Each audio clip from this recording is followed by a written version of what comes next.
Ma'asyiral muslimin wal muslimat rahimakumullah. Berikutnya adalah tentang falsafah perubahan kiblat. Falsafatul qiblah, filosofis kiblah. Allahu mawjudun fi kulli jihatin wa makanin. Allah itu mawjud, ada di setiap jihah, di setiap arah dan di setiap tempat. Falimada wajabal ittijahu nahwal qiblati fi sholati. Jika Allah itu ada di setiap arah, di setiap tempat, maka kenapa terkait masalah kiblat itu dalam salat wajib mengarah ke sana?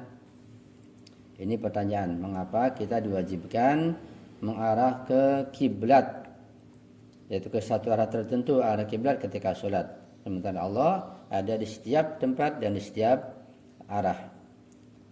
Jawabannya adalah wadihun annal ittijaha nahwal qiblati la ya'ni tahdida dzatil bari ta'ala fi makanin wa fi jihatin. Sudah jelas bahwa adanya ittijah, adanya arah ke suatu tempat, yaitu ke kiblat atau ke arah Ka'bah, itu bukan berarti membatasi zat Allah Subhanahu wa taala pada tempat tertentu dan pada arah tertentu. Jadi kita mengarah ke kiblat, ke Ka'bah ketika sholat, itu bukan berarti membatasi Allah, ya, bukan berarti membatasi zatnya pada arah dan tempat tertentu. Bal innal insana mawjudun madiyun, tetapi perlu dipahami bahwa manusia itu adalah mewujud materi, wujudnya materi manusia, wujud unsuri. Wala budda ayusalliya bittijahin muayyanin, karena manusia adalah unsur materi. Oleh karena itu ketika melaksanakan sholat harus mengarah ke satu tempat, ke arah tertentu. Thumma inna daruratal wahdati wa tansiki fi sufufil muslimina tafrudu ittijahahum fi sholati nahwa qiblatin wahidatin. Di samping itu pula sebagai falsafah kiblat, falsafah mengarah ke Ka'bah, bahwa pentingnya masalah persatuan dan persamaan, persatuan dan kesetaraan, kesejajaran di dalam barisan kaum muslimin, itu memastikan dan mengharuskan mereka mengarah ke satu arah kiblat ketika mereka melaksanakan sholat. Wa illa sadal haraju wal fawda wa tafarraqatis sufufu wa tashattatat. Jika tidak mengarah ke satu arah, ke kiblat atau ke Ka'bah ketika sholat, maka tentu akan terjadi haraj dan fawda, jadi kekacauan dan terjadi tidak ada keserasian di dalam barisan mereka, dan barisan akan berpencar belah, terpecah-pecah. Ini falsafah menghadap ke arah Ka'bah atau kiblat ketika sholat. Itu tujuannya agar kaum muslimin bersatu, ya, dalam satu barisan.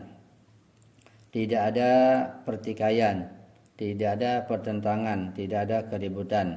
Semuanya satu arah, semua di bawah penghambaan pada Allah Subhanahu wa taala. Semua menuju pada kesempurnaan. Ini falsafah diarahkannya kaum muslimin ketika sholat menghadap ke Ka'bah atau ke kiblat. Tentunya kalau kita pahami dengan baik. Sebab kalau tidak, maka tetap saja adanya pertikaian, adanya perpecahan dan ikhtilaf di antara kaum muslimin yang tidak berkesudahan. Ya, padahal kalau mereka dan kita kaum muslimin memahami dengan baik tentang falsafah kiblah dan juga yang lainnya, maka tidak ada alasan untuk kita tidak bersatu. Ya. Dan di sini tentu peranan ulama untuk menyatukan umat. Karena umat ini atau orang-orang yang awam, mereka mengikuti para ulamanya. Nah, ulamalah yang paling bertanggung jawab atas terjadinya kesenjangan dan perpecahan di antara umat Islam ini. Kalau mereka betul-betul alim dengan makna yang sebenarnya dan betul-betul jujur dalam Al-Quran dan hadis-hadis Rasulullah yang sahih dan yang mutawatir, tentu ya, tidak ada celah untuk berpecah belah, pasti akan bersatu. Jadi tidak adanya kejujuran dari orang yang alim atau tidaknya orang yang alim tapi jujur, maka terjadi perpecahan dan pertikaian seperti yang kita saksikan sekarang ini. Adib ila dzalika anna al-Ka'bah allati ju'ilat qiblatan lil muslimina buq'atun muqaddasatun wa min aqdami qawaid at-tauhid. Di samping itu pula bahwa Ka'bah al-Musyarrafah itu Allah jadikan sebagai kiblat bagi kaum muslimin.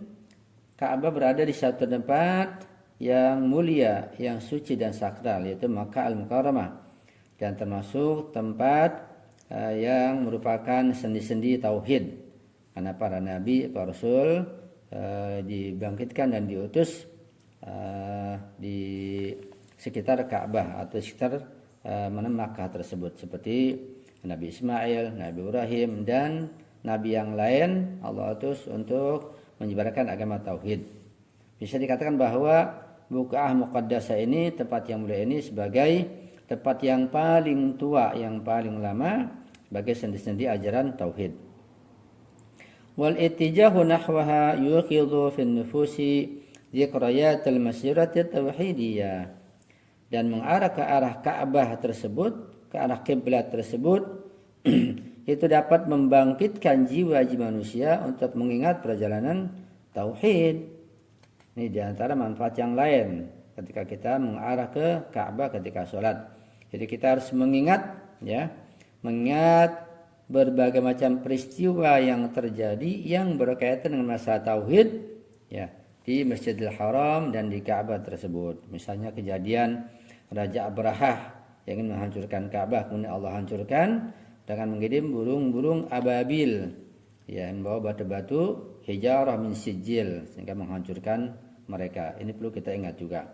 Ini kebesaran Allah Subhanahu wa taala. Apalagi misalnya Imam Ali alaihissalam, Sayyidina Ali, satu-satunya manusia yang tidak pernah terjadi sebelumnya dan setelahnya yang lahir di dalam Ka'bah adalah Sayyidina Ali, Imam Ali alaihissalam. Dan lahirnya beliau dalam Ka'bah bukan sekedar kejadian yang sepele atau tidak ada artinya, tapi mengandung makna dan arti serta falsafah yang besar dan agung. Apa di antaranya? Ya, beliau sebagai tauladan umat.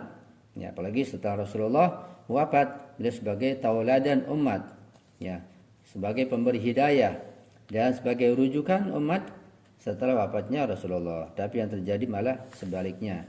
Ini sangat disayangkan. Berarti manusia atau umat Islam tidak mengambil hikmah dan pelajaran dari perubahan arah kiblat, dan tidak mengambil pelajaran dari bagaimana Imam Ali dilahirkan di dalam Ka'bah, yang setiap saat kita melaksanakan sholat kita mengarah ke arah Ka'bah. Di dalam itulah Imam Ali alaihissalam dilahirkan. Dan bahkan sebagian orang berusaha untuk menutupi sejarah ini, dan tetapi tidak mungkin mereka akan menutupi apalagi menghilangkan sejarah dilahirkannya Imam Ali dalam Ka'bah ini. Itu tidak mungkin. Tetapi oleh demikian mereka, orang-orang yang dengki, yang punya sifat hasud, ya, orang-orang yang bodoh itu, mereka senantiasa berusaha semaksimal mungkin untuk menghapus sejarah ini, atau mereka tidak menyebutkannya dan tidak menyampaikannya. Mereka menyembunyikannya. Nah, menyembunyikan kisah ini sama dengan menyembunyikan al-haq, kebenaran, sehingga Imam Ali tidak bisa ditauladani. Bahkan mereka ingin menyamakan beliau Imam Ali sebagai seorang sahabat Nabi seperti sahabat-sahabat yang lainnya, tidak ada bedanya. Bahkan mereka sedikit sekali menyebut-nyebut ajaran dan syariat yang disampaikan oleh Imam Ali alaihissalam. Padahal tidak ada seorang sahabat pun yang semulia dan setinggi derajatnya seperti Imam Ali bin Abi Thalib alaihissalam. Satu khutbah saja yang bisa menandingi khutbah beliau dalam kitab Nahjul Balaghah itu tidak ada seorang sahabat pun. Ini keagungan yang luar biasa.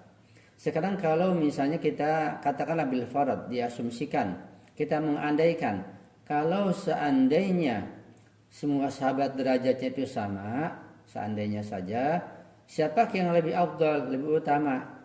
Ya, tentu Imam Ali, beliau menantu Rasulullah, beliau termasuk keluarga Rasulullah, ahli bait Rasulullah.